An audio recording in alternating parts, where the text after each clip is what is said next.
and signed in support by at least a third of all the members of the House.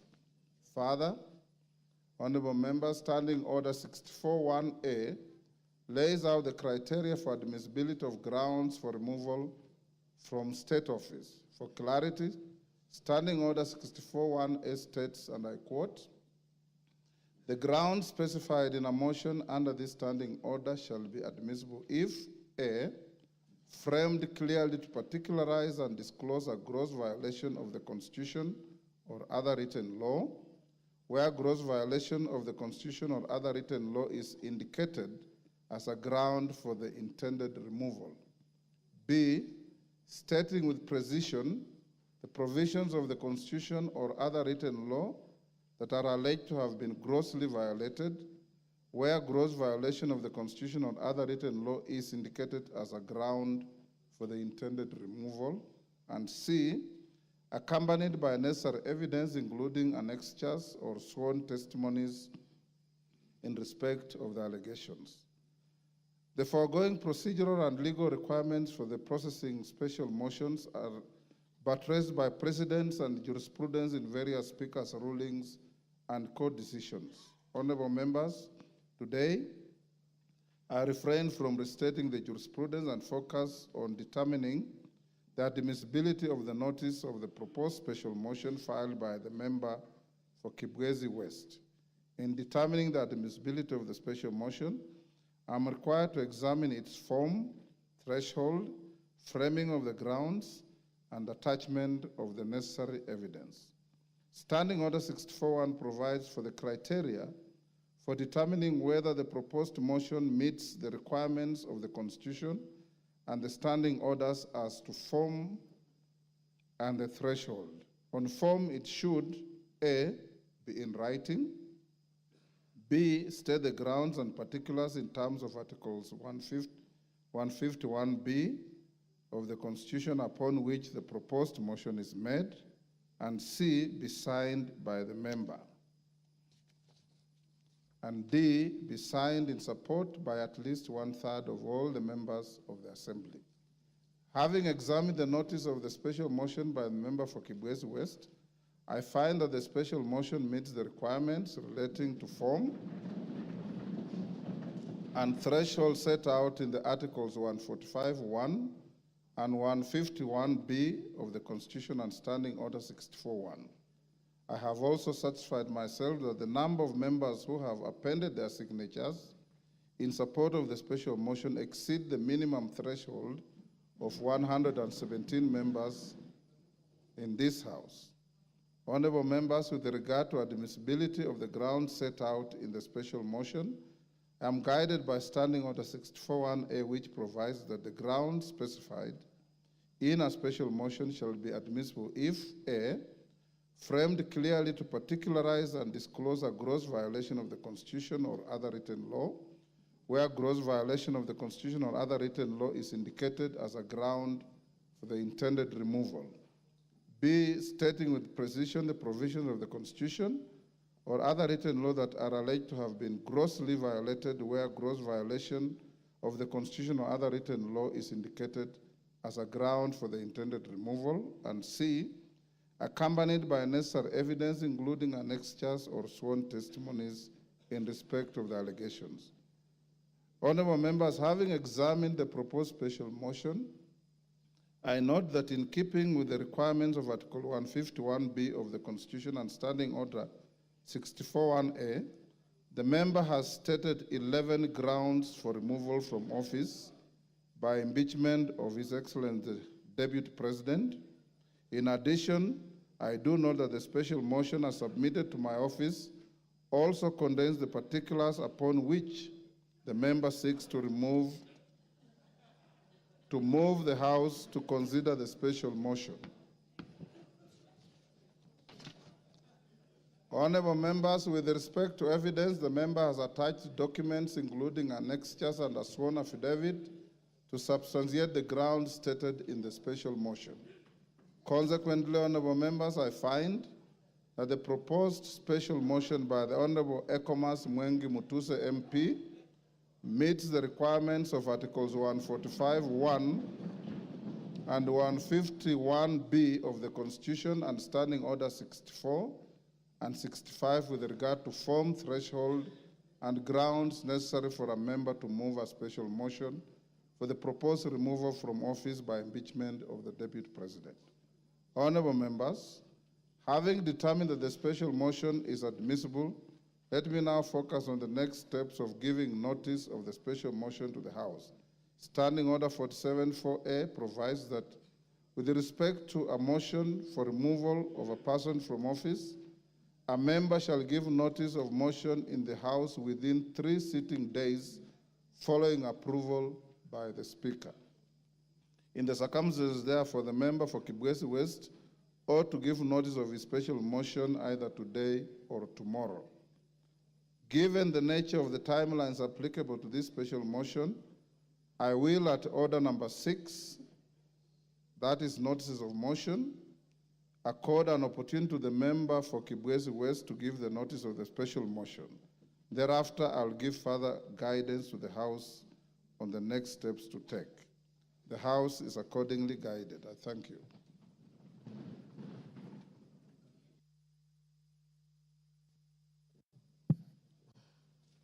Honorable Gladys Boss, are you ready?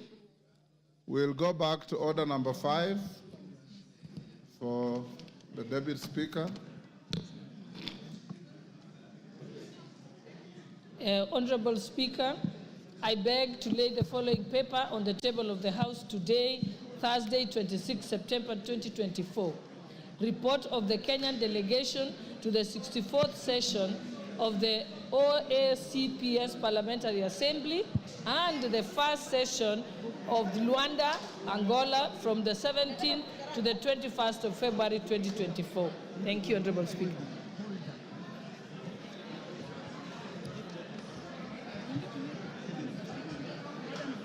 Honorable Speaker. Order. Order, honorable members. Order. Member for Budalangi. Order. Take your seats. Order. Member for Navajo, take your seats.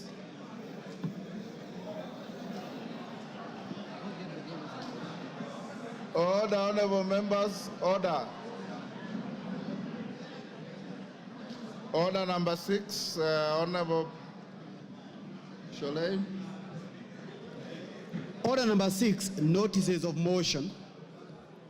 Honorable Speaker, I beg to give notice of the following motion, that this House notes the report of the Kenyan delegation to the 64th session of the OACPS Parliamentary Assembly and the first session of the OACPS EU Joint Parliamentary Assembly held in Luanda, Angola from the 17th to the 21st of February 2024, laid on the table of this House on Thursday, 26 September 2024. Thank you, Honorable Speaker.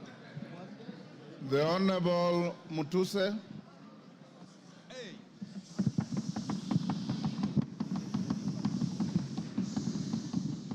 Honorable Mutuse, I'll allow you to speak from the dispatch box, and he will be heard in silence.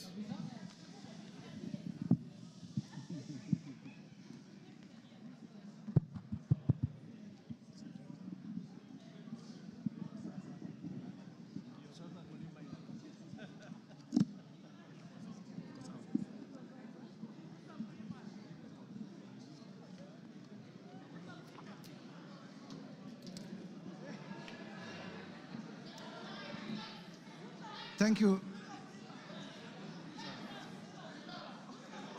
Thank you, Mr. Speaker, for the opportunity to move this motion from this table. Mr. Speaker, this is an historical moment, and therefore, with your permission and honorable members, Mr. Speaker, allow me to proceed to give notice of the following motion. Mr. Speaker, sir, honorable members, I beg to give notice of the following special motion as follows.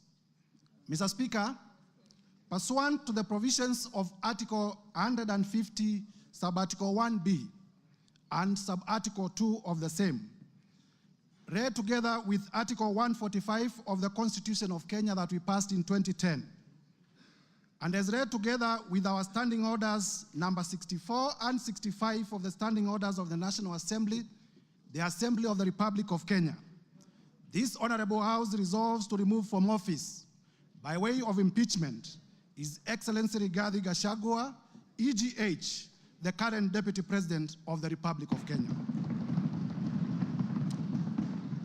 Mr. Speaker, sir, and honorable members, this special motion was lodged with the Clerk of the National Assembly on the 27th September 2024 and contains 11 grounds for impeachment. Mr. Speaker, in compliance with the law, as stated earlier, the grounds are concise, precise, are particularized in the motion, and this is a motion, and are supported by cogent, convincing, persuasive, evidentiary material in the nature of documents, affidavits, and electronic evidence. Mr. Speaker, I will also be presenting live witnesses, viva voce evidence, who will testify to corroborate the evidence that we have adduced in support of the grounds of impeachment. Mr. Speaker, honorable members, in the interest of the time allocated, I am not able to go clause by clause, sentence by sentence, paragraph by paragraph, because as you notice, the grounds themselves constitute about 42 pages, and with the rest of the material, we have about nearly 100 pages. And therefore, Mr. Speaker, with your guidance, allow me to summarize the 11 grounds as follows. Generally, Mr. Speaker, as members will realize, the particulars of these grounds are that His Excellency Rigathi Gachagua has engaged himself in acts of omission and commission that constitute offenses under our Constitution, offenses under international law, and offenses under our own statutes. On ground one, Mr. Speaker, we will be demonstrating before this House that His Excellency Rigathi Gachagua has grossly violated Articles 10(2)(1)(a), 10(2)(b) and C, Articles 27(4), Article 73(1)(a) and 2(b), Article 75(1)(c), and Article 129, Subarticle 2 of the Constitution of Kenya, as well as Articles 147(1), as read with Article 131(2)(c) and D of the Constitution of Kenya. And when the time comes, Mr. Speaker, I will be laying detail, article by article, to show the violations. On ground number 2, Mr. Speaker and honorable members, at the opportune time, I will demonstrate to Kenyans that His Excellency Rigathi Gachagua has violated Article 147(1) of the Constitution and Article 152(1) of the Constitution of Kenya, the most progressive constitution in Africa. Mr. Speaker, on ground 3, I will be demonstrating before this House to Kenyans and to the international community that His Excellency Rigathi Gachagua has violated Article 6(2) of the Constitution, Article 10(2)(a) of the Constitution, Article 174 of the Constitution, Article 186(1) of the Constitution, Article 189(1) of the Constitution, as well as the 4th schedule of the Constitution of Kenya.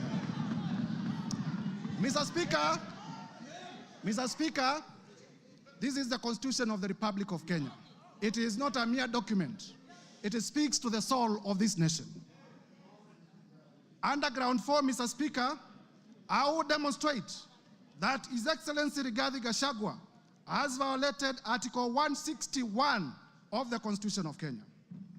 I will further demonstrate under ground 5 that His Excellency Rigathi Gachagua, the Deputy President, the current Deputy President of the Republic of Kenya, has grossly violated Article 3(1) as read together with Article 148(5)(a) of the Constitution. Underground 6, Mr. Speaker and honorable members, I will demonstrate that the Honorable Rigathi Gachagua has committed crimes under Section 13(1)(a) and 62 of the National Cohesion and Integration Act, the act that speaks to our nationhood, the act that speaks to our multi-ethnicity, the act that speaks to our society remaining together as a cohesive society. And I will demonstrate with videos, I will demonstrate with affidavits, I will demonstrate with documents that the man holding the office of the Deputy President has violated the same law that he swore to protect in his own oath of office. Underground 7, Mr. Speaker, I will demonstrate before this House that His Excellency Rigathi Gachagua has committed crimes under Sections 45(1), Section 46, Section 47(a)(3), Section 48(1) of the Anti-Corruption and Economic Crimes Act.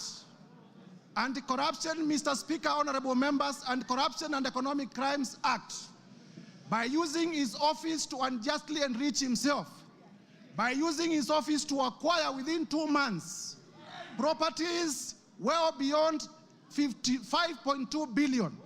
And Mr. Speaker, I will demonstrate before this House that during the presidential debate, if I may be listened to, Mr. Speaker, that during the presidential debate, His Excellency Rigathi Gachagua did declare that he was worth 800 million.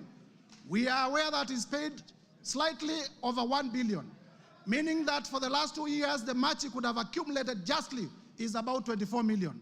But I will demonstrate before Kenyans that he has properties to himself, the ones that I was able to get in my time of research, worth 5.2 billion Kenya shillings. This is what we call unexplained assets, and we must slay the dragon of corruption from the highest office.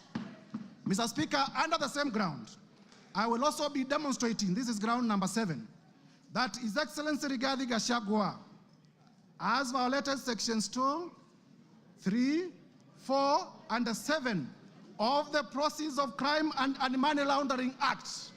Mr. Speaker, you are aware that the Proceeds of Crime and Money Laundering Act is one of those laws pursuant to Section 2 of the Constitution of Kenya that we domesticated because of our international obligations about money laundering. And therefore, by proving the same, I will also be demonstrating before Kenyans that His Excellency Rigathi Gachagua has committed international crimes. Underground 8, Mr. Speaker, I will demonstrate that the Deputy President of the Republic of Kenya has committed crimes under Section 132 of the Penal Code and Section 29 of the Leadership and Integrity Act. And honorable members will realize that the Leadership and Integrity Act is the law that was enacted by this parliament, none other than this parliament, to give effect to Chapter 6 on leadership and integrity of the Constitution. Underground 9, I will be able to show, and Mr. Speaker, when we get to this ground, the ground of gross misconduct, I will be able to speak to the House in a very clear manner as to what constitutes gross misconduct as interpreted by our own courts. And I will be able to show that the person of the Deputy President is a bully. The person of the Deputy President has been threatening public officials. The person of the Deputy President has carried himself in a manner that brings disrespect to the office that he holds, and therefore has grossly misconducted himself. Underground 10, Mr. Speaker, I will also specifically demonstrate that the person of the Deputy President has committed the offense of gross misconduct in the manner of insubordination, insubordinating the presidency and the Kenyan state. The Kenyan state is our soul, and if you insubordinate the state, you are not worth being a state officer.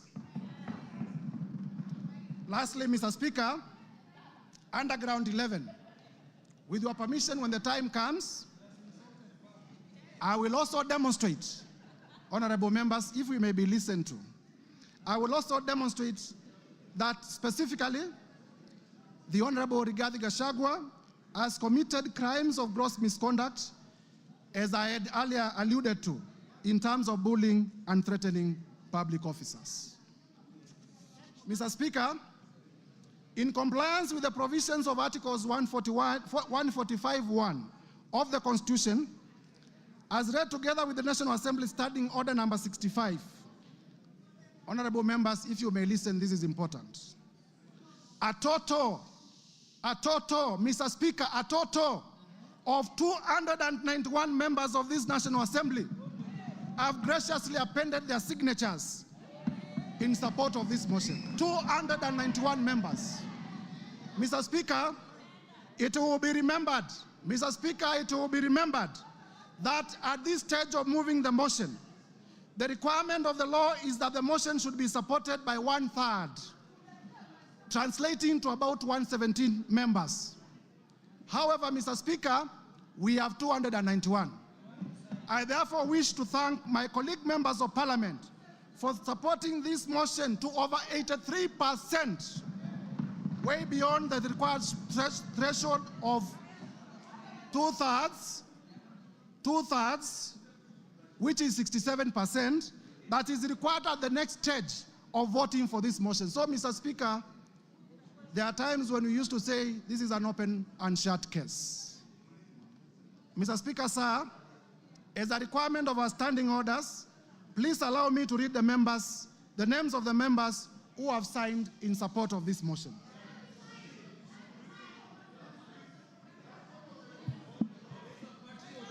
Order. Mr. Speaker, Go ahead. Mr. Speaker, for purposes of completeness of the record, the standing orders require that the mover of the motion does read all the names of the members who are in support of the motion for openness. And I therefore read the name of the patriots, borrowing from Senior Peter Kaluma. Mr. Speaker, I began with myself. The Honorable Ekomas Mwengi Mutuse, yours truly. The Honorable Owen Baya. The Honorable Japheth Nyakundi. Matthias Robi. Kimani Ishungwa. Member for Kikuyu and Majority Leader. Abdul Rahim Daoud. Patrick Munene Dwiga. Eric Wamombi, the member for Madeira. George Kariuki. Kili Daniel Karido. Dorothy Mudhoni Ikiara. Mwangi Kiunjuri. Boro Ambore. Elizabeth Kairemia. Edwin Mugo Kishoke. Rindikiri Mugambi. Jane Kagiri. Anne Murada. John Paul Murigi. Gikaria David. John Kirago. Mary Mainge. Alice Nganga. Wambugo Wainaina. Mashua Waidaka. Kuria Kimani. George Kitonga Murugara. Simon Nganga Kingara. John Kiaria Wainaina. Shadrach Mwiti. Honorable Joseph Wainaina, nominated. Betty Maina. Geoffrey Kiringa Waroko. Roko. Gigi Kagombe. Julius Taitumu. Duncan Maina Madenge. Kwenya Dhoko. John Juguna Wanjiko. John Kanyuithia Mutunga. Honorable Junet Mohamed, the leader of minority. Honorable Mohamed Abdikadir. Honorable Yakub Ado. Honorable Richard Ken Chonga. Honorable Ali Wario. Honorable Ruwaida Obo. Honorable Hamisi Chome Abdi. Abdikadir Mohamed. Zamzam Mohamed. Rashid Benzimba. Said Buya. Peter Shake. Peter Masara. Mishi Juma Mboko. Joyce Osogo Bensuda. Fatuma Masito. Mohamed Machele. Aduma Owor. Jerusha Momanyi. Honorable Dr. Professor Gogo Lilian. Millie Odhiambo, the one and only. Honorable Irene Mayaka, my sister. Honorable Dick Maungu. Honorable Joshua Oron. Honorable Owino. Walter Owino. Honorable Patrick Osero. Honorable Molfason Barongo. Mark Ogola Nyamita. Tom Ondege. Gisairo Ombane. Oku Kaunya. Rosa Mbuyu. Charles Were. Fatuma Mohamed. Paul Abuor. Badu Twalib. Dr. Charles Ochieng. Caleb Amisi Luyai. Elisha Odhiambo. Farah Maalim. Elijah Memusi Kanchori. Kakuta Maimai Hamisi. Aden Daud Mohamed. Honorable Wanjala. Honorable Peter Orero. Honorable Martin Peters Owino. Honorable George Peter Kaluma. Honorable TJ Kajuang. Chiforomondo Mwangale. Honorable Donya Doris. Stephen Mogaka. Felix Odiwar.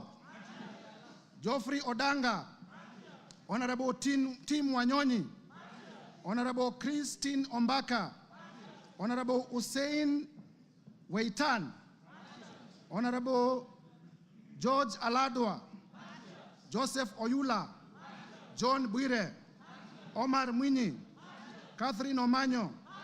Danson Mwashako of Wiper Party. Innocent Mugabe. Charles Nguna Mwingi West of Wiper Party. Honorable Elsie Muhanda. Honorable J.L. Sunguli of Kilgoris. Honorable Udgun Siad. Honorable Dr. John Ariko. Honorable Tindi Mwale. Otiende Amolo Senior Counsel. Mr. Speaker, the House takes notice that Honorable Otiende Amolo is one of the makers of the Constitution that we are implementing. Honorable Christopher Aseka. Honorable Paul Ekwon Nabuin. Honorable Nicholas Gikor of Turkana East. Honorable Yusuf Mohammed. Honorable Abdgadir Hussein Mohammed. James Koyo. Sarah Paulata Korere. Honorable Umker Arun Mohammed. Honorable John Nikal. James. Yes, my sincere apologies. For the correctness of the record, this is Honorable Dr. Professor James Nikal, the member for Seme. Honorable Daniel Manduku. Honorable Mohamed Ado. Honorable Wario Guyo. Honorable Paul Katana. Maurice Kakai Bissau. Emmanuel Wangwe. Bernard Shinyali. My friend Nabi Nabwera. Patrick Makau Kingola of the Wiper Party Mavoko constituency. And Commissioner of the Public Parliamentary Service Commission. Very able, voted by members of this House. I thank you in a special way, my senior brother. Honorable Shakil Shabil Hamed. Honorable Aden Kainan. Honorable Dr. Aden Kainan. Honorable Fatuma Jeho. Honorable Amina Munyazi Laura. Honorable Gertrude Mbeyo. Honorable Adipo Akwome. Mr. Speaker, if you allow me, I can have a sip of my water. Go ahead.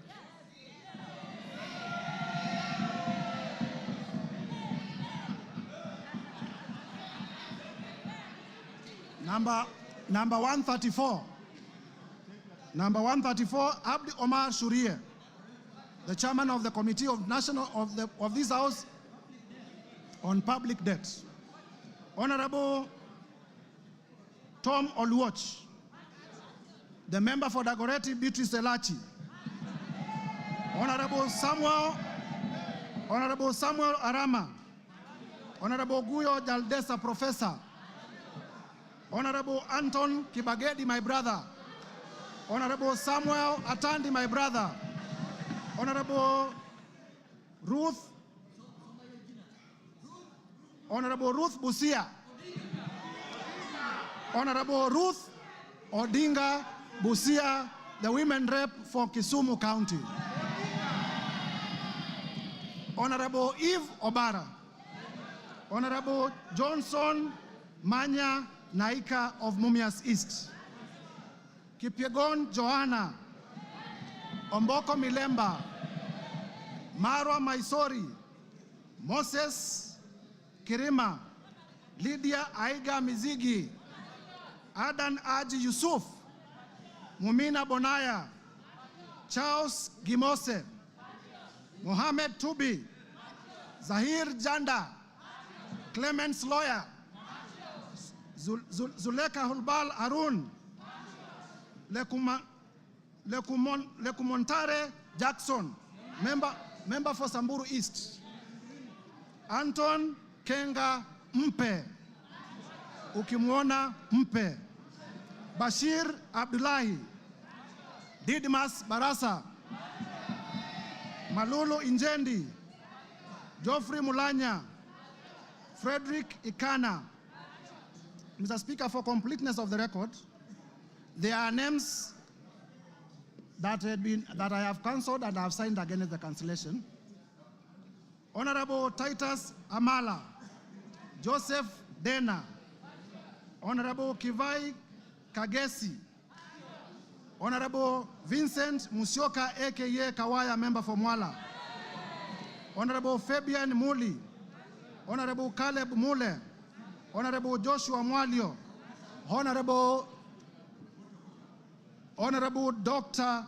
Rachel Nyamai Kaki, Honorable Nimrod Mbai, aka KPLC, Honorable Dido Raso, Honorable Lekuton of Laisamis, Honorable Chief Whip Silvanos Osoro, Honorable Abdisarat K. Ali, Honorable Abdul Haro, Honorable Mary Emase, Irene Joki, Nebat Muriuki, George Gashagua, Stephen Karani, Gidhua wa Masukuru, Rahabu Mukami Washira, Joroge Wainaina, Elijah Njoroge Kururia, Epuyu Nanok Daniel, Mudhoni Marubu Monica, Kenneth Tungulu, Mudhama Stanley, Joseph Emanthe Namur, Faith Gitau, Cecilia Asieni Ngitit,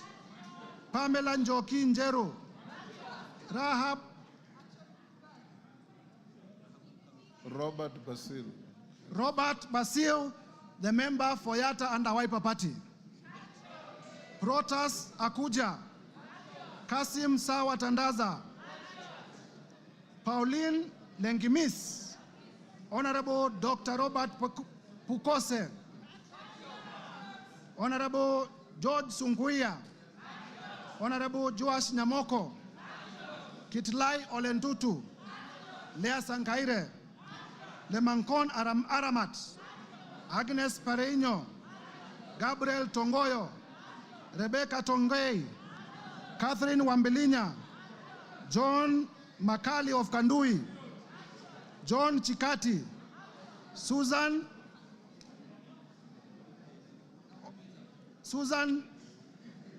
of Tharaka Nithi, the women rep for Tharaka Nithi County, Mburu Kahangara, Geoffrey Wandeto, Ronald Karauri,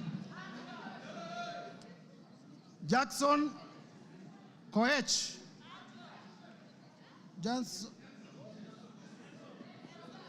Jackson Kosgei of Baringo, Adams Kipsanai, Kagogo Bowen, Jematia Sergon, William Kamket, Catherine Ngelechei, Reuben Kiborek, Kimaiyo Gideon, Musa Sirma, Joseph Kipkarus, Joshua Kandie, Charles Kamuren, John Waluke, Richard Yegon, Richard Kilel, Brighton Yegon, Francis Sigei, Kipngetich Koech, Lynette Chepkoril Toto, Justice Kemei, Nelson Koech, Beatrice Kemei, Joseph Cherorot, Kibet Komugoi, Hilary Kosigei, Benjamin Langat, Mutai Alfred Kiprono,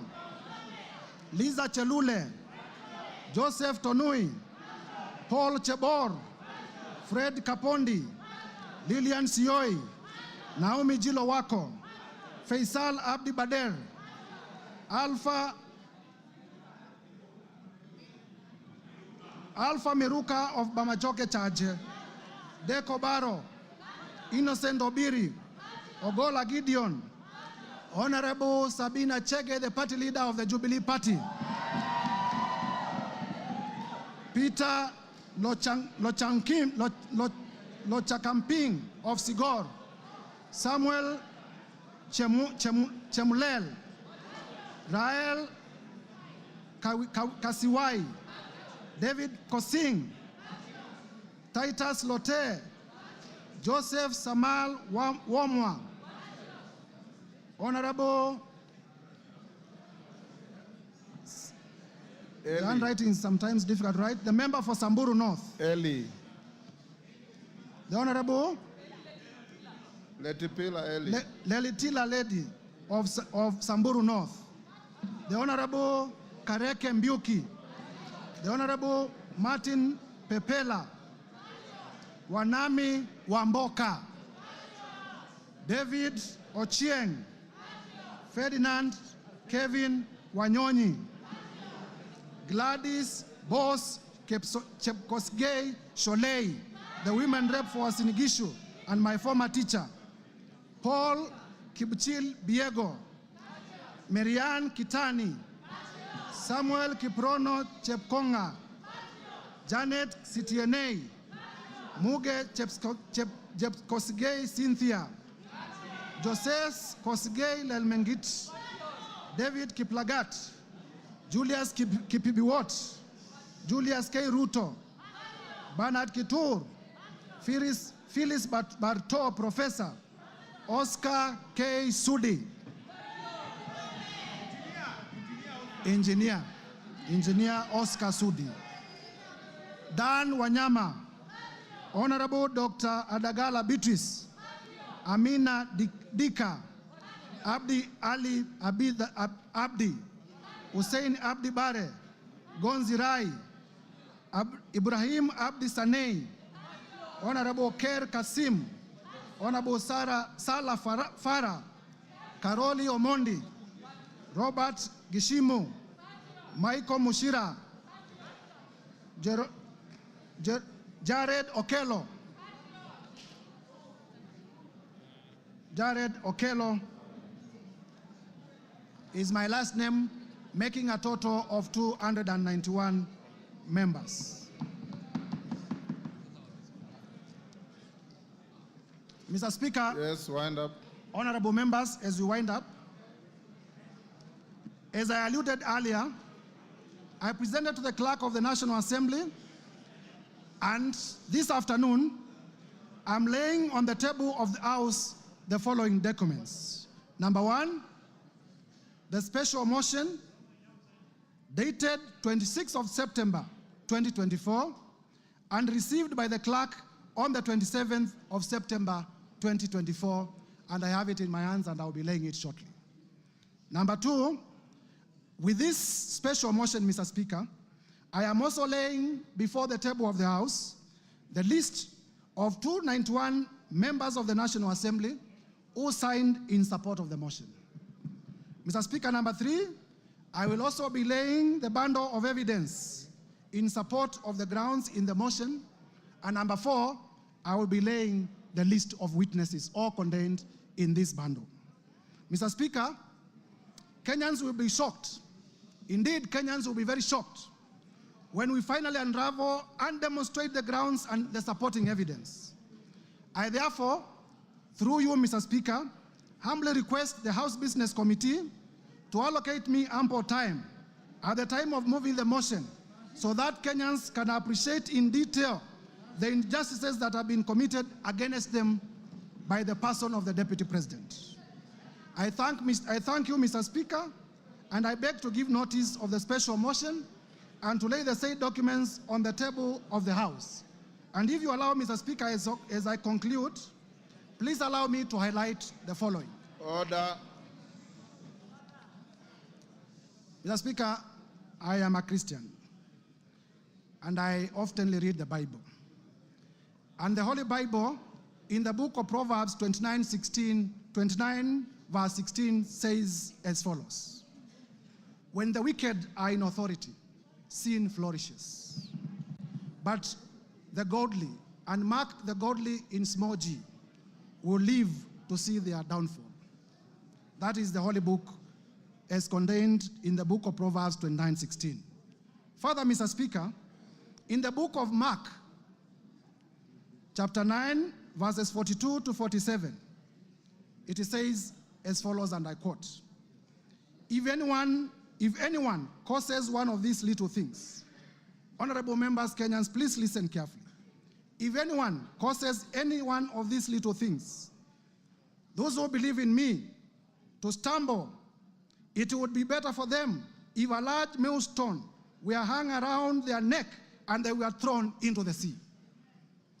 43, if your hand causes you to stumble, cut it off.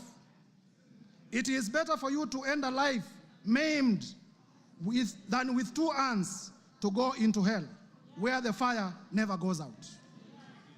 45, and if your foot causes you to stumble, cut it off. It is better for you to end a life crippled than to have 2 feet and to be thrown into hell. And if your eye causes you to stumble, pluck it out. It is better for you to enter the kingdom of God with 1 eye than to have 2 eyes and be thrown into hell. Mr. Speaker, if Kenyans cannot get services because of Deputy President Rigathi Gachagua, we'll be pleading, pluck him out from government. Mr. Speaker, honorable members, it is my belief that these 2 quoted verses are also true to the Quran and to other holy books. Turning now to our own jurisprudence. Honorable members, because many of us are political practitioners, even those who are not lawyers, would remember that in nullifying... Order, Mutuse, you are giving a notice of motion, you are not debating the motion. Yes, I'm finishing. Yes. I'm finishing. In nullifying the 2017 presidential elections, His Lordship, the Chief Justice Emeritus, the Honorable David Maraga, pronounced himself in the following words: the greatness of any nation lies in its fidelity to the Constitution and adherence to the rule of law, and above all, respect to God. And Mr. Speaker, it is this persuasion, Mr. Speaker, that has made me to bring this motion of impeachment against the person of the Deputy President, His Excellency Rigathi Gachagua. For the record, and Kenyans, listen, I have no grudge, I have no malice, I have no ill will, I have no personal vendetta against His Excellency Rigathi Gachagua. I am just doing my duty as a citizen of the Republic of Kenya and executing my mandate as a member of this House as mandated under the Constitution to bring this motion. I will therefore, Mr. Speaker, with your permission, lay the documents before the House and beg to give notice of the motion. I thank you, Mr. Speaker. Hand over the documents to the clerk.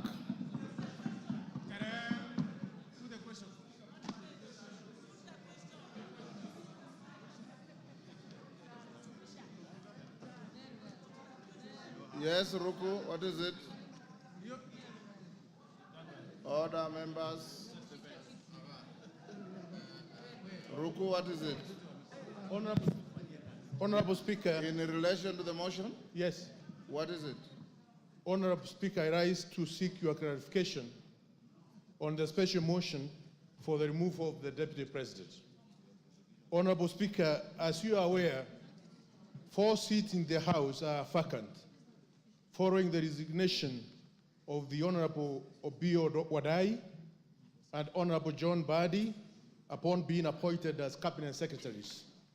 Further, as you are aware, the seat of Magarini constituency was declared vacant following a successful election petition. The Banisa constituency seat was also declared vacant following the unfortunate demise of our colleague. In this regard, we are now 345 members in this House and not 349 members. Honorable Speaker, in this right, what the threshold shall you use to determine whether the special motion, what is the threshold, Mr. Speaker, shall you use to determine whether the special motion meets the constitutional threshold? Differently put, Mr. Speaker, to pass this motion, shall we require 2/3 of 345 members or 349 members? In my view, vacant seats should not be counted. Order. You can't ask a question and answer it. You cannot ask the question and answer it. Honorable Speaker, let me prosecute. I'm trying to prosecute my point of order. In my view, vacant seat should not be counted in determining the voting threshold. Further, I wish to seek your clarification on whether our proceedings are varied in the right of the 4 vacant seats. Thank you, Honorable Speaker. Thank you. You've made your point. Bashir?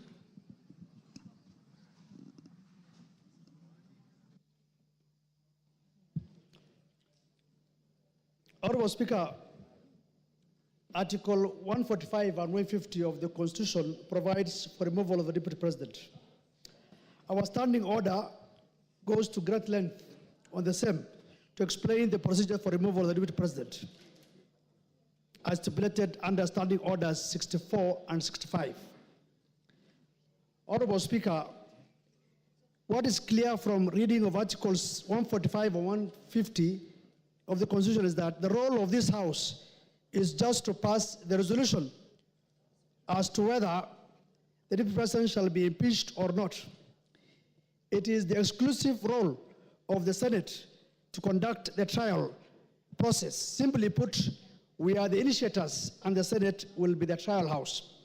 Honorable Speaker, consequently, I seek your guidance on whether it is necessary to invite the Deputy President to this House in terms of the right to be heard, noting we have nothing to do with the real process. In my view, the Deputy President shall be required to appear before the Senate, but nevertheless, I seek your indulgence on this matter. Thank you, Honorable Speaker.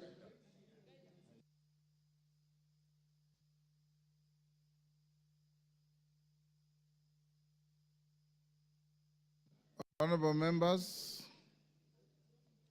we'll leave it there. Yes, Junet. Mr. Speaker, I don't intend to anticipate debate.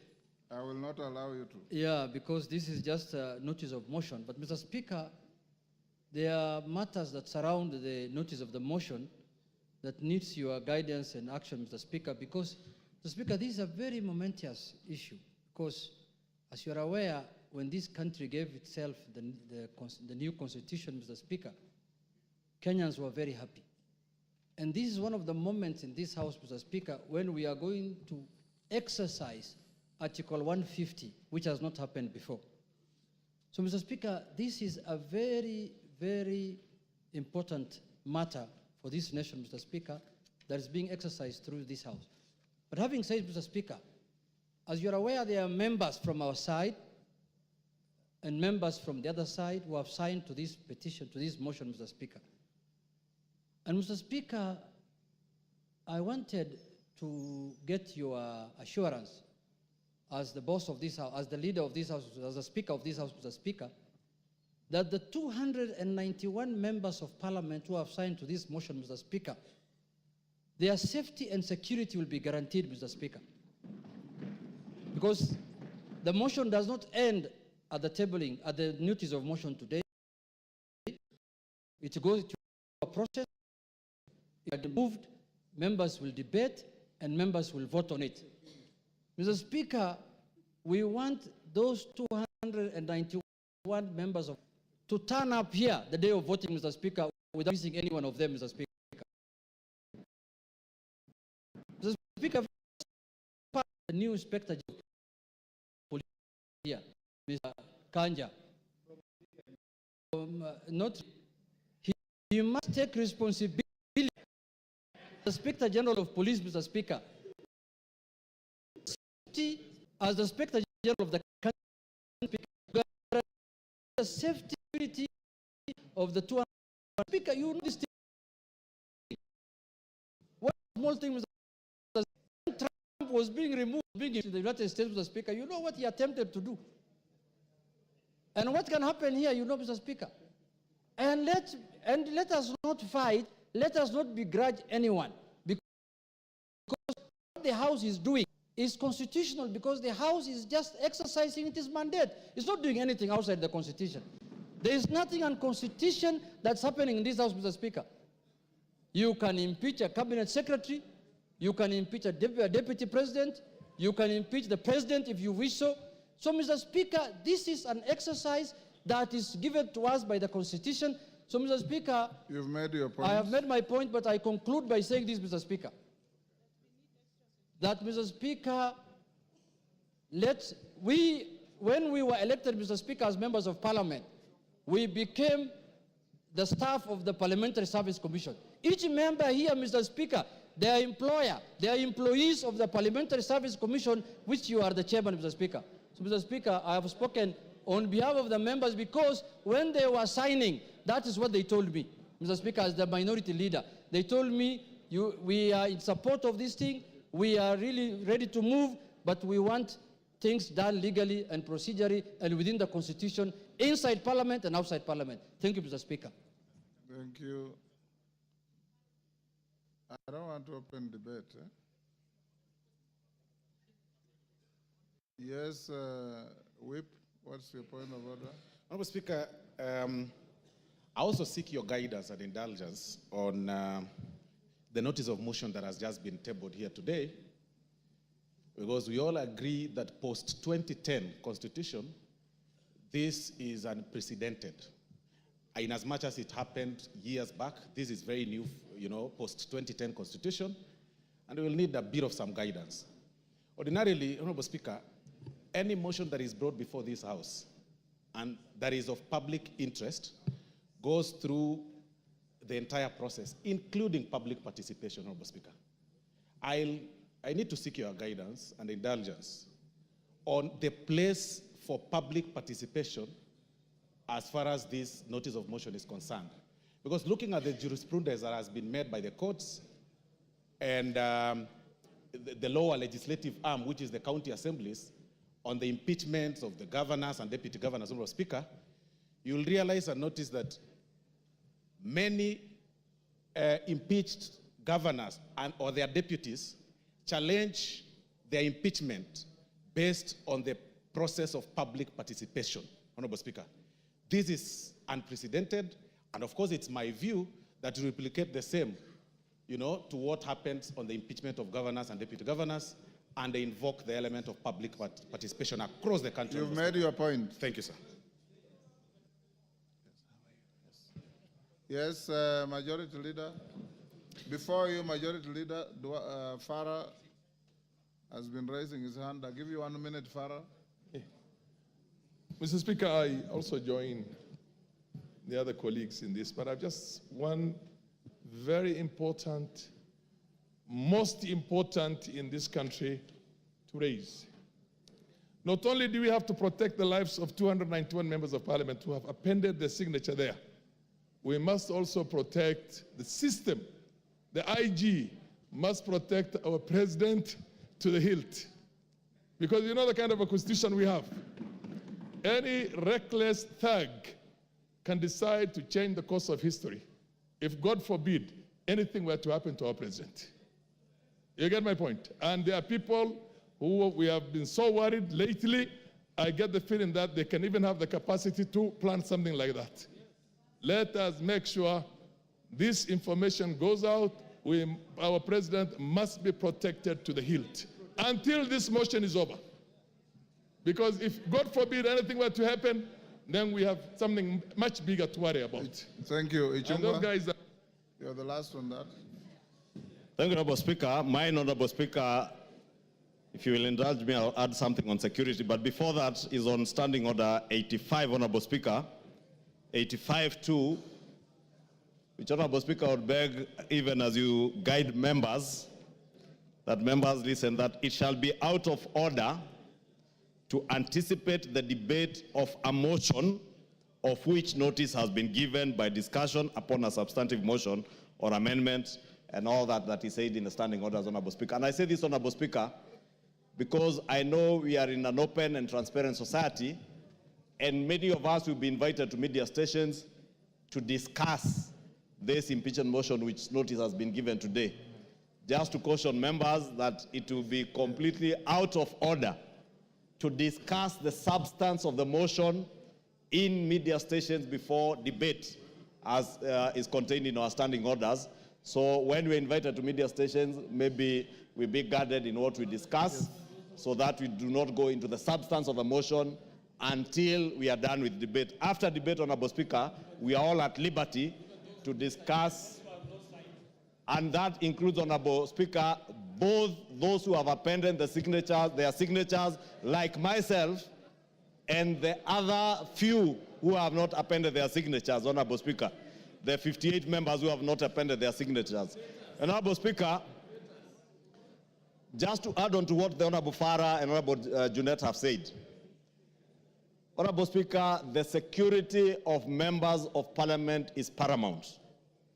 Honorable Speaker, I say that looking at you, because you know on the 25th of June this year, Honorable Speaker, none other than yourself, you were a target, and you know that. And not a target for harm, but a target for elimination based on the position you hold as Speaker and the ranking order should anything happen to the President or the Deputy President, Honorable Speaker. Honorable Speaker, I want to beg that you take with a little more weight the issues raised by Honorable Junet and Honorable Farah Maalim, because, Honorable Speaker, we have seen it on social media. We have been told by certain quarters that before March of 2025, they say bendera itapepea mlingoti nusu. Honorable Speaker, these are weighty issues. And I hear what the Honorable Farah Maalim is saying on the security of the President, and we have no business to advise the Inspector General and the Director of the National Intelligence Service on what to do. But for members of this House, all the 349 of them, Honorable Speaker, you must direct the Inspector General of Police, who was approved by this House less than a month ago, to ensure that when this House is sitting within the precincts of Parliament, and even outside and including committees of this House sitting, Honorable Speaker, members are secured. Thank you. And even in their homes, Honorable Speaker, they are secured. Because, Honorable Speaker, I say this, being privy to the information that I was privy to and you are privy to on the 25th of June, and knowing, Honorable Speaker, that as Honorable Junet has said, we are not dealing with an ordinary matter, we are not dealing with an ordinary man, we are dealing with a black man with a very black heart. Thank you, Honorable Speaker. Order, honorable members. Order. Order, members on their feet. Order, Deputy Speaker. Take your seat. Take your seats, those who are. Honorable members, those points raised, I'll address them later in the day.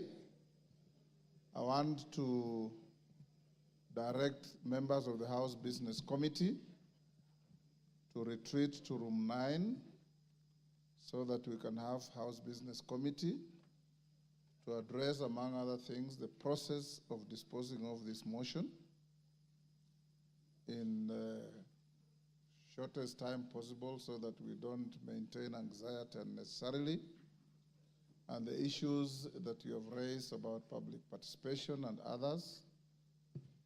So after the House Business Committee, the Speaker will come back to the House at about 5 and give you direction on what we shall do from here going forward. So I'll now direct the Deputy Speaker to come and take the seat so that members of the House Business Committee, Juneta and your team, Ichungo, your team, all troop to room 9 for a meeting immediately. I've closed that chapter, Mshomba. You didn't raise your hand when I was giving people. That chapter is closed. I'm sorry I didn't see you. Yes. Pardon?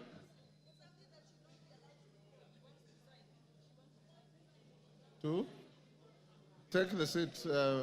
Deputy Speaker, take the seat.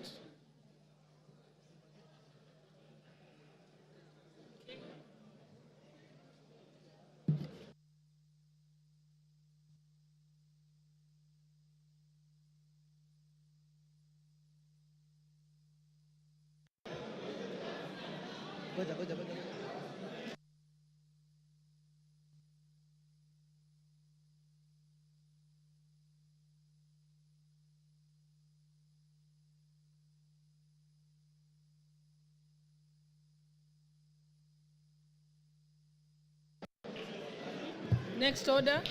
Order number 7, questions and statements.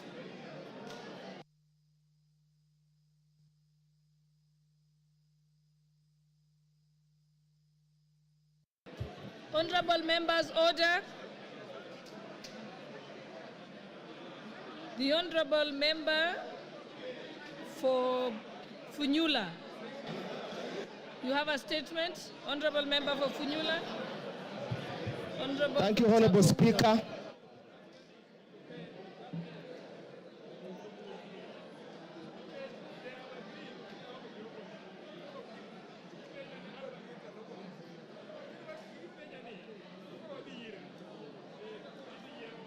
Honorable Speaker,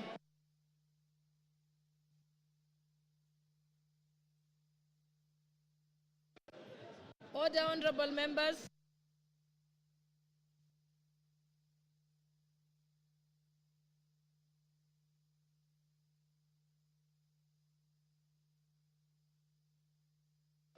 Order, honorable members. Order, honorable members.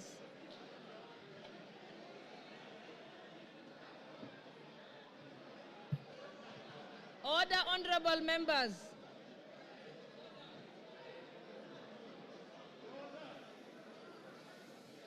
Order, honorable members.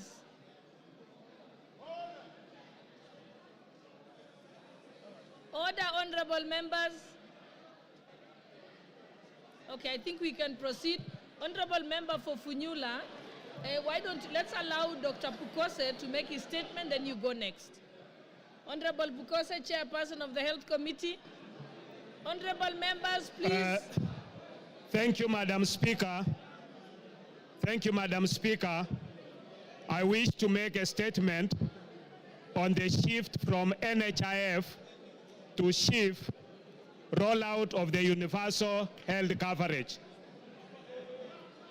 Honorable Speaker, the Ministry of Health and Social Health Authority is today rolling out the Social Health Authority, Healthcare Services and Benefits under the three funds, that is the Primary Health Care Fund, Social Health Insurance Fund, and the Emergency, Chronic, and Critical Illness Fund established under the Social Health Insurance Act number 16 of 2023 that was enacted by this House almost a year ago. This act is being operationalized by the government. Access to SHA healthcare services and the benefits being offered by SHA is being rolled out today, 1st October 2024. As the chairperson of the Departmental Committee on Health, I rise to give a statement on matters concerning the procurement of the Integrated Health Information Technology System by the Ministry of Health, which has elicited a lot of debate. Honorable Speaker, members of the Departmental Committee on Health have raised concerns regarding the procurement of this system. In response to these concerns, the Ministry of Health was invited to clarify the procurement process and to provide evidence of compliance with the Public Procurement and Asset Disposal Act, CAP 412C. Honorable Speaker, the committee made the following observations from its engagements with the ministry.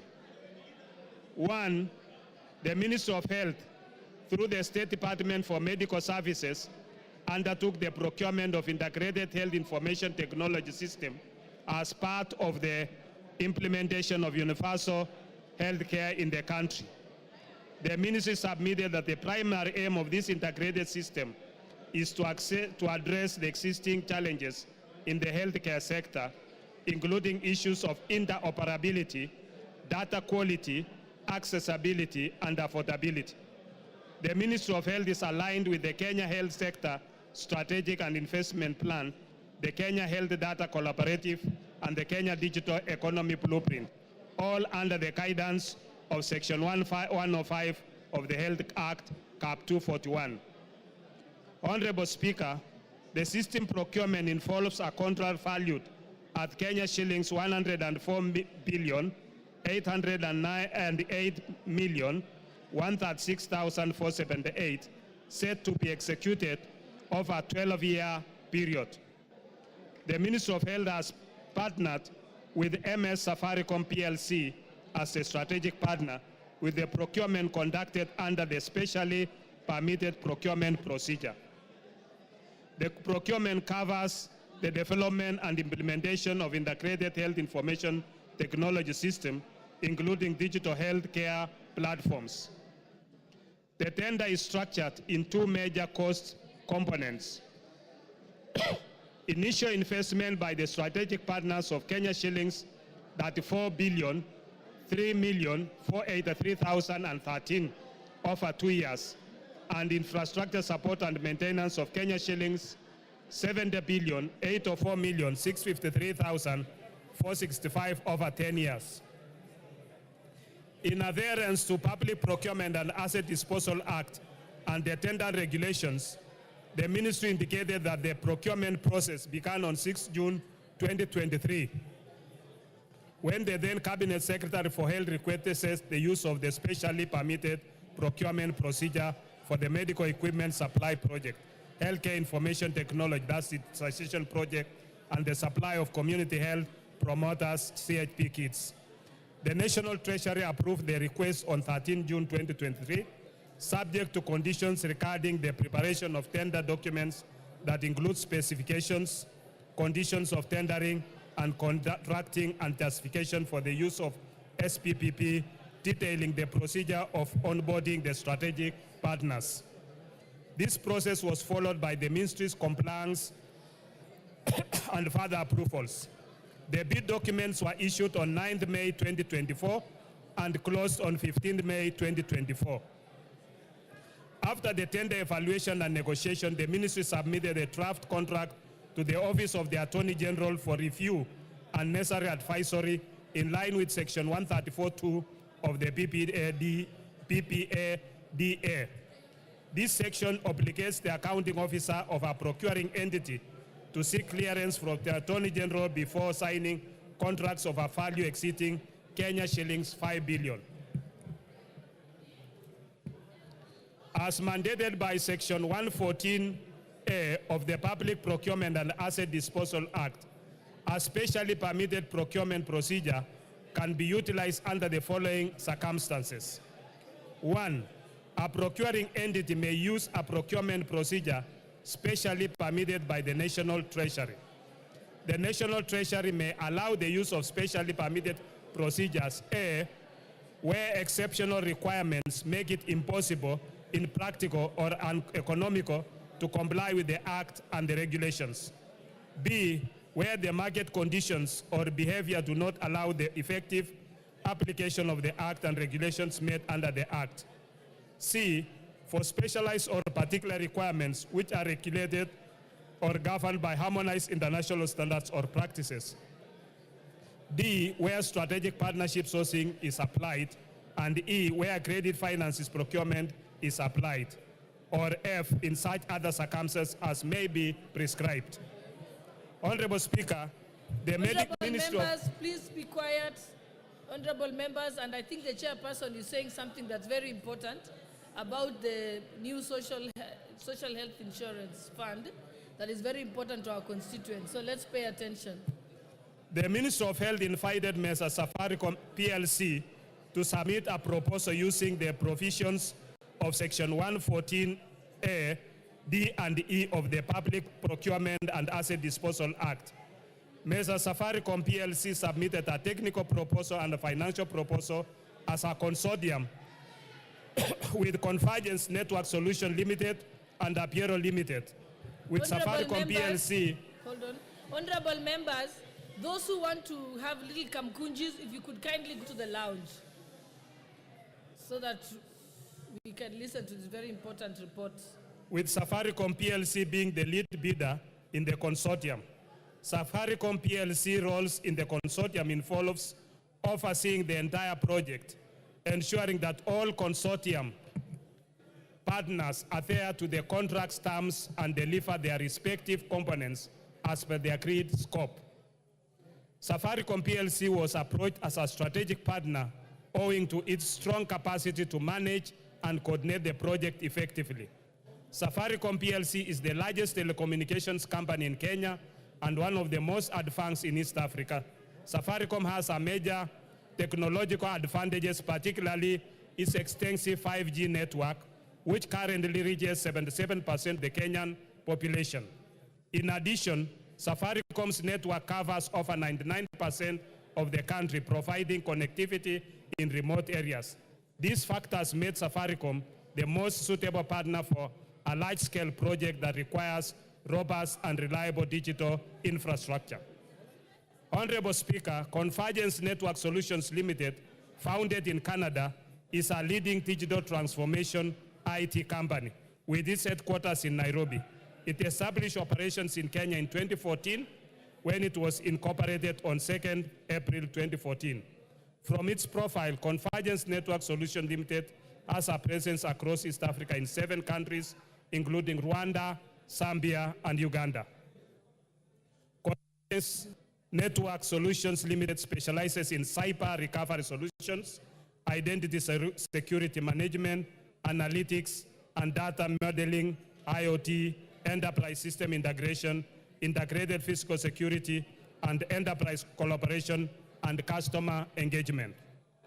Apiero Limited, on the other hand, is a private company limited by shares and which has incorporated in Abu Dhabi global market on 11 July 2023, with its business activities being computer programming activities, treasury financial systems and applications development, call centers activities, regulation of the activities of providing healthcare, education, cultural services, and other social services, excluding social security, market research, and public opinion polling, computer consultancy, and computer facilities management activities, data processing, hosting, and related activities. Apiero Limited is owned by Sirius Holding, which has over 25 subsidiaries and presence in over 28 countries. The latter is an international holding company, the largest UAE holding company with over USD 250 billion market capitalization, and 479 subsidiaries across 9 industries. Honorable Speaker, I wish to inform this House that the system being procured is not just a social health authority system, but a national integrated information technology system for the entire health sector, a digital superhighway. The system, therefore, this digital superhighway is therefore not solely managing social health insurance, but provides for the various components aimed at delivering a comprehensive and integrated healthcare system for the country. These components encompass the development of a health information management system, a health information exchange platform, core business services such as provision of telemedicine and track and trace for pharmaceutical products, the Social Health Authority Insurance Management Platform, an enterprise resource planning system, national logistics and supply chain management software, a learning platform, a data lake, and analytics system, as well as the necessary digital health infrastructure to support these systems. The Ministry of Health averred to the committee that it secured the necessary approvals from the Cabinet Secretary for the National Treasury and the Attorney General for the use of the specially permitted procurement procedure, with main justification for the procurement of the system being the obligation set out in Section 105 of the Health Act, Cap 241 of 2017. This section provides for the establishment and maintenance of a comprehensive and integrated health information system by the Ministry of Health. The Ministry of Health also clarified that due diligence on the contract had been conducted by Kaplan and Stratton, advocates, and not Danton, Hamilton, Harrison, and Matthews, as widely reported on social media. Honorable Speaker, the committee had also expressed concerns about electricity and network connectivity challenges in certain hospitals, especially in remote areas. The Ministry of Health and the Social Health Authority acknowledged the issue, noting that 4,065 health hospitals face difficulties with power and internet access. To mitigate these challenges, hospitals will receive devices with power banks for backup power. Additionally, the digital system will function in offline mode, ensuring hospitals can operate without internet access. The ministry is also collaborating with the Ministry of Energy to secure infrastructure upgrades, including reliable electricity, to facilitate the full implementation of the digital health system. The Ministry of Health further assured the committee that there are at least 3 connectivity lines available to support the system in case of system down or failure. Madam Speaker, the Ministry of Health and the Social Health Authority, in the meeting held with the committee yesterday, Monday, 30th September 2024, highlighted its preparedness on the rollout of the access to social health benefits. The Ministry of Health submitted that as of 28th of September 2024, the SHA system had registered approximately 2 million new members, while 9 million members from the NHIF system were to be transitioned to the SHA platform. Honorable Speaker, in conclusion, the integrated health information technology system, if implemented by the Ministry of Health in the manner that the latter explained to the committee, would contribute significantly to the digitization and modernization of Kenya's healthcare system, ensuring accessible, affordable, and high-quality care for all Kenyans, as envisioned in the Kenya Health Policy 2014 to 2030 and the Kenya Universal Health Coverage Policy 2020 to 2030. Thank you, Honorable Speaker. I submit. Thank you. Next now. You have a point of order? Okay. Thank you, Honorable Speaker. We just want to interrogate the statement. I have a few concerns, Honorable Speaker. One, I think as a National Assembly, we should sit back and understand what is going on. I'm seated with some members of that committee, Madam Speaker, and they are expressing dissatisfaction on what's going on. Madam Speaker, few fundamental issues about such a thing. I don't understand how such a program can go on without public participation. This is a house of rules. We enact laws. We are supposed to follow the laws. Two, Madam Speaker, the greatest systems, most sophisticated, KRA, name them, I've never heard of a system that cost 1 or 4 billion. A system, Madam Speaker. I'm told the system, the platform that NHIF ran on, they only needed 700 million to upgrade. But a whooping 104 billion. Madam Speaker, you must also understand that these people did single sourcing. The government went for single sourcing for such an amount of money. We cannot allow this to go on in this country. We are saying, take a step back, go and listen to what Kenyans are saying. We cannot take all the important infrastructure of this government in one foreigner called Adani. We cannot. We cannot give him the airport. We cannot give him Ketraco. We cannot give him our health system. It's going to collapse. Lastly, Madam Speaker, I have read and interrogated this statement very well. The benefits that NHIF was giving were superior than the benefits this system is going to give, Madam Speaker. I want to beseech this National Assembly that when the country is headed in a wrong direction, we must say no. Let's step back and listen. This thing is a bad thing. It is causing damage to our country. We will not have a country at the end of the day. Mr. Chairman, sit back, go and follow processes. You cannot award a contractor of 1 or 4 billion by single sourcing. You cannot. The eating is just too much. We should not allow this eating and looting in this country. Thank you, Madam Speaker. Yes, Honorable Justice Keme. Thank you, Madam Speaker. Make it brief so that the chairperson will be able to respond. I'll be very brief, Madam Speaker. And mine is not related to the statement that has been given by the chairman of the Health Committee. But Madam Speaker, on the... I thought I'm only letting you, I'm entertaining any comments on what the chairperson has said. What do you want to talk about? Sorry, Chair. I had sought a statement from the chairman of the Health Committee on the 15th of August this year on the state of smallpox in this country, Mpox, sorry.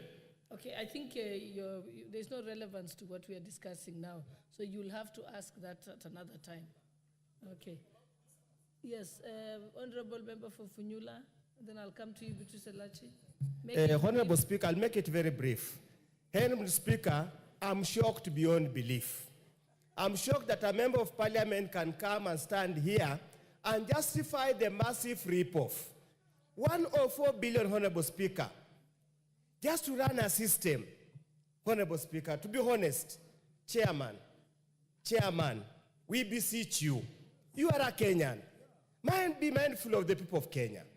104 billion going to the hands of insiders of this government is a rip-off. We cannot afford to steal from Kenya to this extent, Honorable Speaker. How heartless can you be? Just go back, Honorable Chair. Single sourcing, 104 billion. Where on earth? Just go, reflect, think about it, involve your committee members, and surely tell yourself, this, you are a Catholic like me. You are a Christian. You cannot afford to steal when you have no remorse. Thank you, Honorable Speaker. Honorable Elachi. Thank you, Madam Speaker. Mine is just to ask Chair to guide us, because we have many people with chronic diseases who have been using NHIF. We have now changed from today into shift. And they need to understand that if I go, because when you say star 147, everybody was trying and nobody was able even to enter into this system. For me, what is a bit sad is that you can imagine somebody who was going for dialysis does not know what to do when they arrive in hospital. How I wish the Ministry of Health can put in a public notice saying, if I have an NHIF and I've been going through chronic diseases, dialysis or whatever, I arrive in hospital with my NHIF, you put me in the system, you give me this shift card or whatever it is, it will help us. But lastly, if we want to be really people who look in humanity in eyes, I am hoping that that system never costed us 104 billion when the president is struggling with a Eurobond, which again we did the worst mistake at that time. That Eurobond costed us 16% on a dollar, when that time Egypt was getting the same Eurobond with 3%. Let us not go back to those things that happened 2013, 2014, and we are back here. It will be as wrong, as evil, as it has never happened. Thank you, Madam Speaker. Yes, Honorable Kibagendi, and then I'll come to you, Honorable Nyikal. Madam Speaker, I sit in the Health Committee, and I have raised concerns about a bulk of what fellow members have raised here this afternoon. One of my concerns, of course, was about the cost of this particular system, given that some of the most sophisticated systems that we have in this country are KRA, Safaricom, M-Pesa, and a few others that cost less than 10 billion Kenya shillings. I'm wondering why we should genuinely spend 104 billion shillings on a system that those who created the NHIF system were willing to upgrade for less than $1 billion shillings. 104 billion shillings is adequate to take care of primary school children. For 10 years, it's 9 billion per year. They would have lunch in school. Secondly, Madam Speaker, why this system should offer an inferior benefit, yet members now pay more. Imagine, Madam Speaker, they are saying in a family, you can only benefit, only one individual can benefit to go for diabetes tests per year, one person, and it's only 4,000 shillings. Only one person can benefit on matters to do with dental, and it's about 2,000 shillings. Only one member in a family can benefit with optical medical care. It is absurd given what we had in NHIF. If indeed NHIF had issues, our focus should have been to review the claims management department. And today, Madam Speaker, I would like to bring to your attention that even in this social health authority, there is a scheme to outsource the core mandate of this particular authority, which is the claims management department. And that will be a loss of funds that would have been used to support poor Kenyans. Madam Speaker, this is something that I've been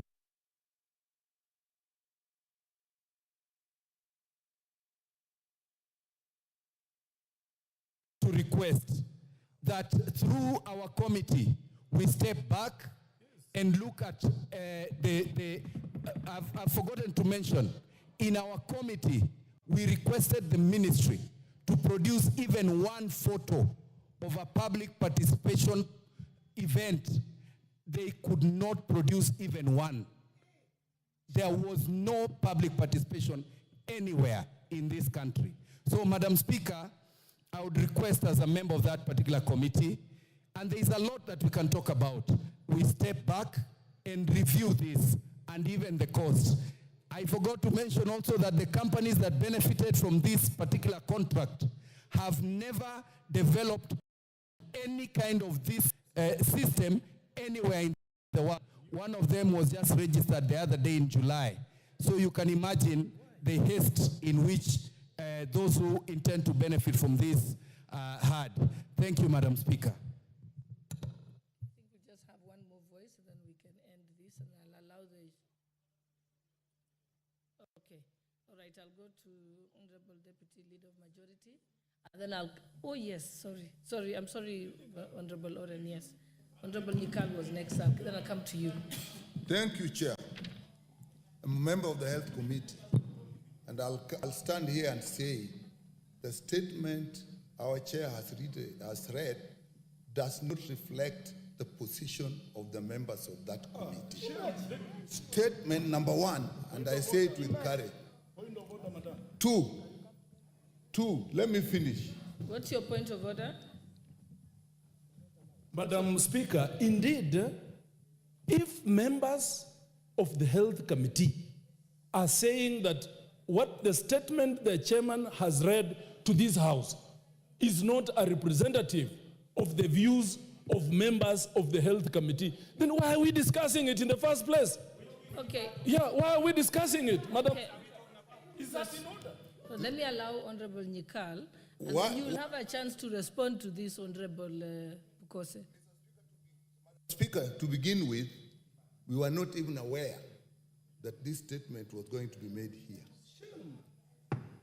And when there are three issues here, one is the issue, the integrated health information system, the purchase of which is costing 104 billion. That's one issue. Issue number two is the transition process that Honorable Elachi was talking about. Issue number three is the issue of the outsourcing of claims. Let me talk about the issue of the integrated system. The information we got from the ministry as far as the procurement process was concerned, they followed the law as they interpreted it, but we were not satisfied. And these are the issues we raised, and we said we should get more information on. One, we could not ascertain whether the cabinet was actually aware of this. The procurement starts with the ministry, and you do not see any information behind that is linking with the cabinet.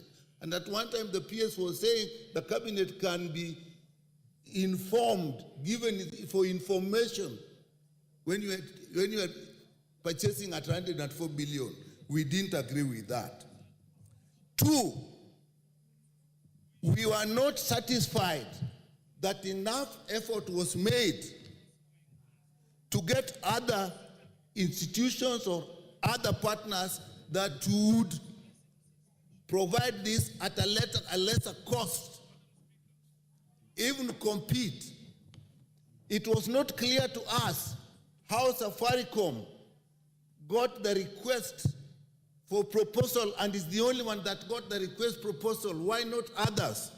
And we said we will need that information later.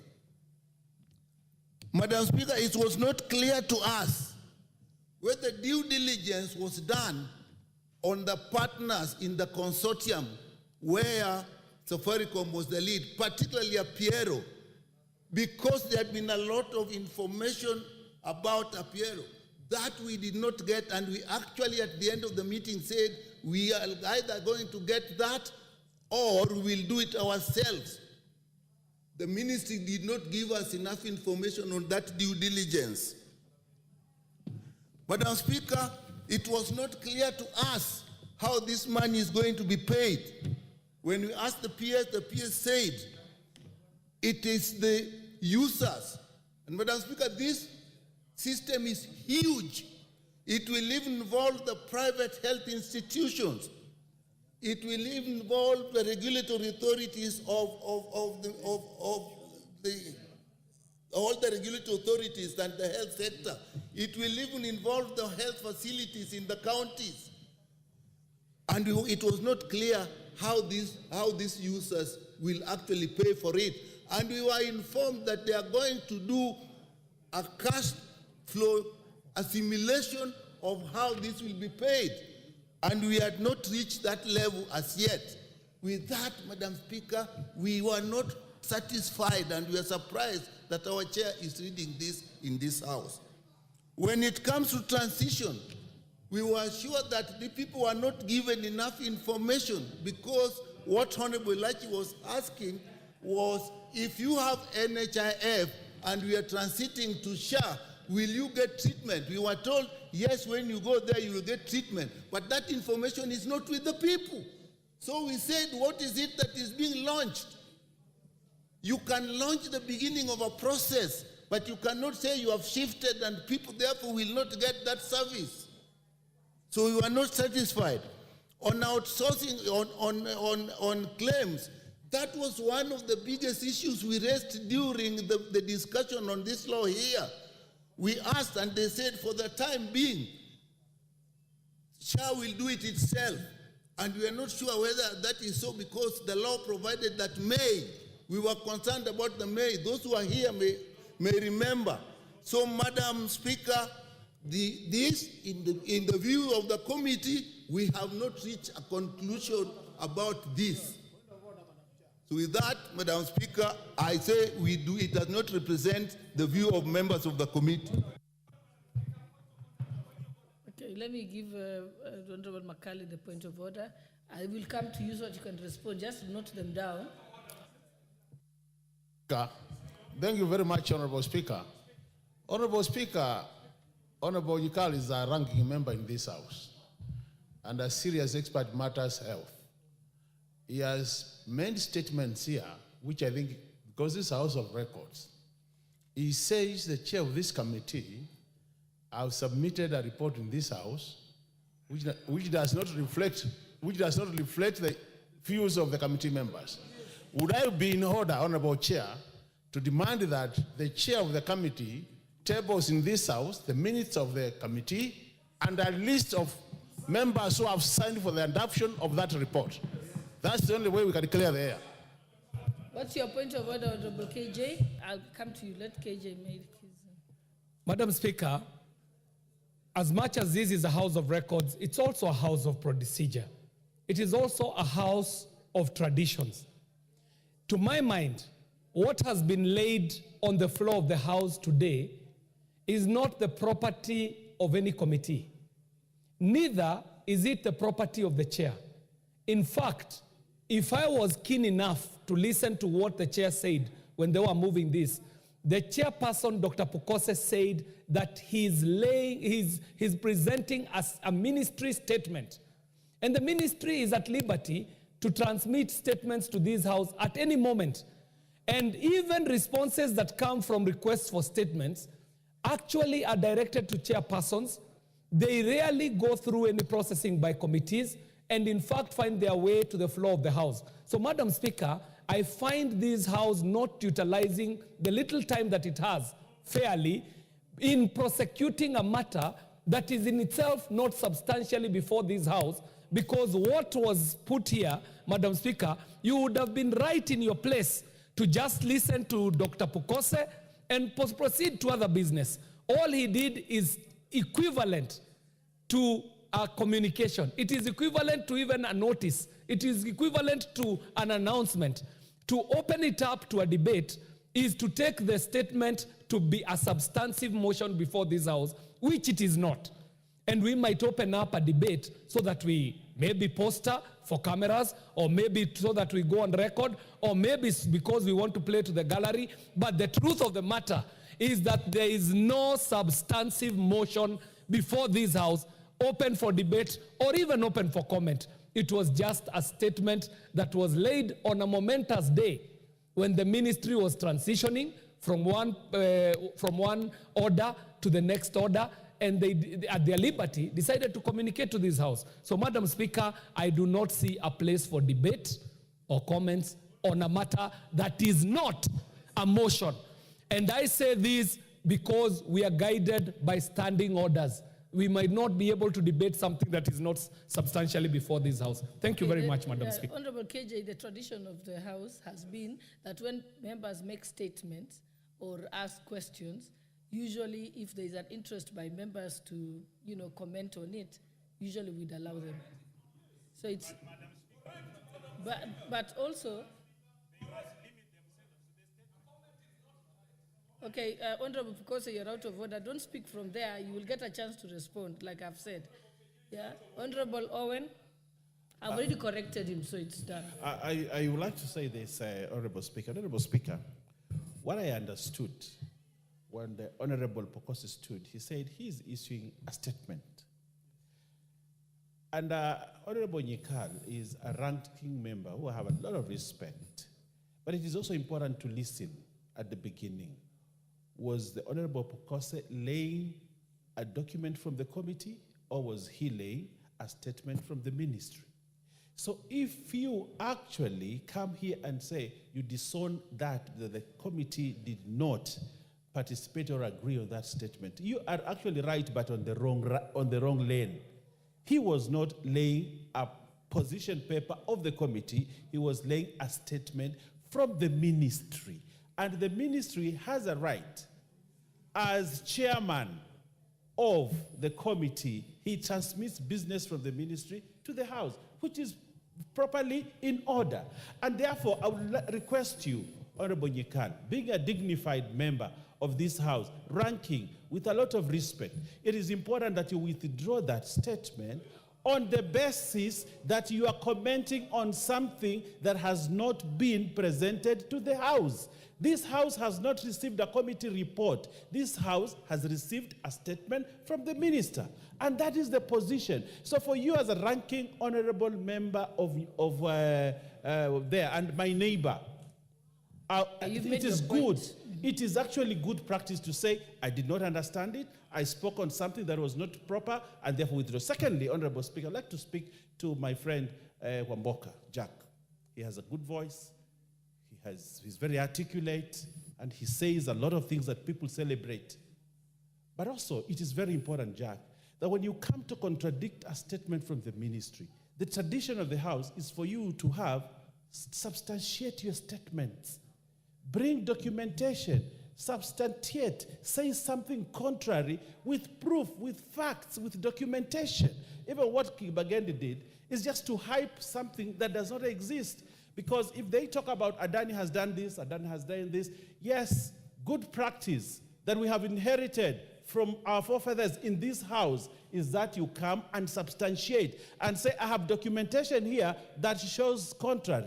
I want to substantiate to say this. So, the statements that are being said here, Honorable Speaker, and it's very important that we protect programs that government have initiated that are going to take care of millions of Kenyans, like this program that is being rolled out. If we go out there, say things without proof, without substantiating on those items, they kill a good government program just because somebody has an opportunity to come to Parliament and speak about them and is heard all over without substantiating. Honorable Speaker, we must take debate in this House to another threshold. The things that you come here and because you have a loud voice, you can say whatever you want to say and it carries the day. Honorable Speaker, if I were you sitting on that seat, I would have told them to withdraw those statements because they are not good for this country, they are not substantiated, and they are not statements of fact. They are not statements of facts, and Honorable Speaker, what they did was wrong. I applaud Honorable Pokosi because he stands for what is true. I thank you, Honorable. Yeah. Let me allow Honorable Pokosi to respond. What's your point of order, Modi Karoli? Madam Speaker, understanding order number 1, I think Honorable Owen Baya is completely out of order to try and undermine the authority of this House and the discretionary power that the Speaker has to allow any kind of debate to be admitted on the floor of this House, especially on a matter that is as important as this. And I hope you are not going to close it after the response of the chairman, because we have views. We don't sit in the committee. We have our views to present on the floor of the House. And we didn't ask them to come and make the statement. They made it, they've walked into our territory. We must have the opportunity now to speak. And I hope it will not be closed at that. Thank you, Madam Speaker. I think honorable members, let's allow Honorable Pukose to confirm so that he can clarify whether it's a ministry report or a committee report. And I think the members from the committee, I think if Honorable Pukose has admitted that it's a ministry report, then yes, it is true that it was not, that didn't come through your committee. But let's allow him to respond so he can clarify those issues. And yes, this particular topic is very important to Kenyans. Madam Speaker, this is a statement. We are in order number 7, which is statement. And Honorable Speaker, you allowed me to make a statement on behalf of the ministry on the rollout from NHIF to SHIF. That is on the rollout of the universal health coverage, which is happening today. That was the basis in which I was given this position to make that statement. Unfortunately, my colleagues are assuming this is a committee report. No, it is not a committee report. This is a statement. I think that should be very distinguished. Secondly, Madam Speaker, the points which have been raised by my colleagues, Honorable Nyekal and the other members, are not in relevance to my statement. None of them has disputed any of what I've raised in this statement. They have actually gone ahead to make their own points based on what they know. And I think that is very wrong. It is based on hearsay.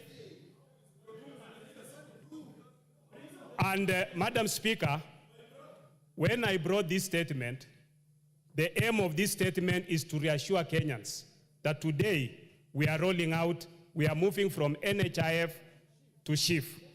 And when we are moving from NHIF to SHIF, people are worried outside there. Are we going to access our health services? That is the point. And in this report, I said 9 million of the people who are in NHIF are going to be moved to SHIF today or moving forward. It is not a one-off event. This is a transition. Today is the start, and it is moving. They have already registered about 2 million people into the SHIF system. Among the SHIF, people are talking of system. What is here is a SHIF is just a small, the ERP for SHIF is just a small component of it. The rest is a huge component. And members, my committee members, Honorable Kibagendi, Honorable Nyekal, they are aware. And this is not, unfortunately, I listened to you. I didn't dispute what you are saying, but you are talking from an ignorant point. Because what is happening is you have... Give him a chance to complete explaining. You have, unfortunately, and this is where we get problems, because you want to go and explain to your people, and you don't have facts. In this digital superhighway, it is connected to the national registration pariah and many other systems within it. It's a huge thing. It has two components. When we now go into the digital superhighway, it has two components. And this is not a SHA system. This is a digital health authority system. It's a Ministry of Health system. So what happens is you have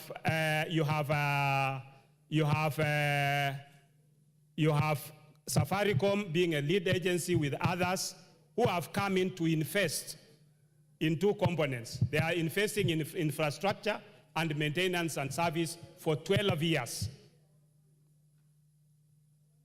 Okay? And the procurement method, as I read it here, which they used, is the specially permitted procurement procedure. That is as per the ministry. Yeah? And they presented their documents, which I said, I didn't read that part, but they went to the Attorney General has commented, the National Treasury has commented about it, and they've given them a go-ahead. We are not stopping anything that is happening there. The committee is still in the process of looking at looking at certain areas, which we agree. That is the committee position. But this is the ministry has its position. And as a chair, I'm communicating the ministry's position. I think, Honorable Bukosa, you've clarified the issue. You've said that's a ministry position, and I think you've confirmed yourselves, Honorable Nikal, that as the committee, you're still interrogating this matter. So this will not prohibit the committee from continuing.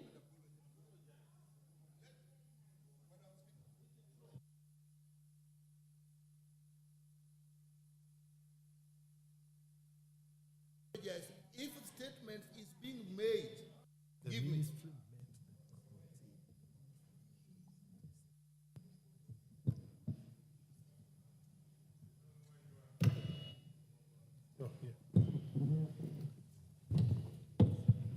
One, if the ministry wishes to make a statement to the public, it is not through this house. If the ministry is making a statement, it does not make reference to the discussions that has become before the committee.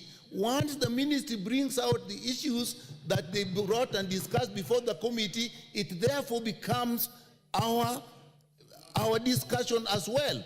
So all the things were said. We met with the committee. We did this to the committee. You are therefore bringing the committee into what the ministry is saying, and we have not completed, giving the impression that what the committee is saying, what the ministry is saying, the committee has agreed to it. So on that, there is nothing to withdraw and to apologize about. Okay, Honorable Nikal, I think it's understanding Order 44B. You know, a leader of majority or minority or chairperson of a committee or their designee may make a statement relating to their responsibilities in the House or activities of the committee. So yes, they're responsible to oversight the Ministry of Health. So yes, he's in order to come and make that statement as a statement coming to the people, yes. He hasn't referred to he didn't refer to, he has not referred to the committee, and I think he's made it clear. It's a ministry statement. The committee will be at liberty, you'll be at liberty to continue to interrogate this issue. Yeah, it doesn't affect your operations because you can still come and question the ministry. The ministry can appear before the committee and still question them on that issue. I think, Honorable Owen, let's just close this and move to the next statement. No, I think the comments were more based when people thought it was okay, I'll just allow you, Honorable Karoli, but Thank you, Madam Speaker. very briefly though. Yes, normally I'm very brief. Madam Speaker, ever since this particular matter came into public limelight, I think both the country and the House are addressing the wrong issue. Let me explain why. What is being touted as being supplied by a consortium led by Safaricom is nothing other than an information management system. It is a digital, as they call it, a digital superhighway. It is an information management system. What Safaricom has become an expert on doing is fronting contracts that are opaque, that are not transparent, as was evidenced by the one for surveillance of the city, and avoiding the tendering process. If you look at the amounts of money that are allocated to this particular process, 104 billion is equivalent to $700 million, which would capitalize a big insurance company to offer healthcare services to Kenyans. That is not the case here. We are being told that an information management system that is being acquired without competition, without transparency, will cost 104 billion, which was the amount for the first Eurobond Kenya ever borrowed. I mean, what we should be asking is the financial details of this transaction. What is the interest rate? What is the repayment period? This House should see the financial elements of this contract. This is a financing arrangement where a service provider walks to a user and says, okay, you don't have the money to do this, I will do this at this cost, without testing. I think Honorable... Yes, that is what we should be talking about. This is a financial instrument. Yes. Karoli Omondi, I think we've already settled it, that this matter is before the committee. It's before the committee, isn't it? Honorable. Okay, what's your point of order, Honorable Chair? Madam Speaker, I'm on a point of order. Honorable Karoli Omondi has claimed that this is a health information management system. But from my reading, the system there is not solely managing social health insurance, but provides for various components aimed at delivering a comprehensive and integrated health system for the country. These components encompass the development of a health information management system, that is one, a health information exchange platform, that is two, core business services such as provision of telemedicine, track and trace for pharmaceutical products. Yeah? You are not listening. The health information system is just one. There is track and trace for pharmaceutical products. There is core business services such as provision of telemedicine. There is development of a health exchange platform. It is many things. No, that is different things. Okay, you know, the problem is you are not listening. Okay, Honorable Pukose. Okay, Honorable Pukose, I think now we are flogging a dead horse. Already, the committee is at liberty to interrogate this issue. The committee is at liberty to summon the Minister of Health. Honorable Pukose, don't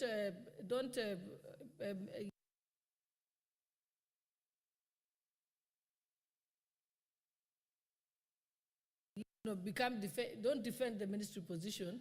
There's no, and I'm saying you've read it. Let the committee will work on it. And obviously, it's obvious that members have questions. You'll deal with it at the committee level. We are not going to be able to deal with it here on the floor of the House. So let us end this debate, Honorable And Law. he understands what he's saying. And I also want to know more about these things. No, that we I want can't to say this. don't No, defend Honorable the Karol, position. Honorable There's no- But you I'm see, saying- you're using the wrong but I'm saying side. you've Why read don't it. we And also someone want to to be know arrayed more about these things? We'll The work on Public it. Procurement And Regulatory obviously, it's obvious Authority that to come and members have legislate questions. how We'll they deal allowed with it that at the to committee happen. level. Someone to We be are not arrayed going to be how able to deal with $104 it billion here on the procurement floor. would be We are used not on going to. this. So let us end To this come and debate on explain the how floor. they allowed that to happen. And I also want to know people in how this country $104 billion have been given a job to do that. But I also want that Minister for Finance to come here and PPRA that have been given a job to do that. I also want that Minister for Finance will be here on PPRA to come and explain that to us. But to not only have value over Europe, because we use on 164 billion. I want to know that. But then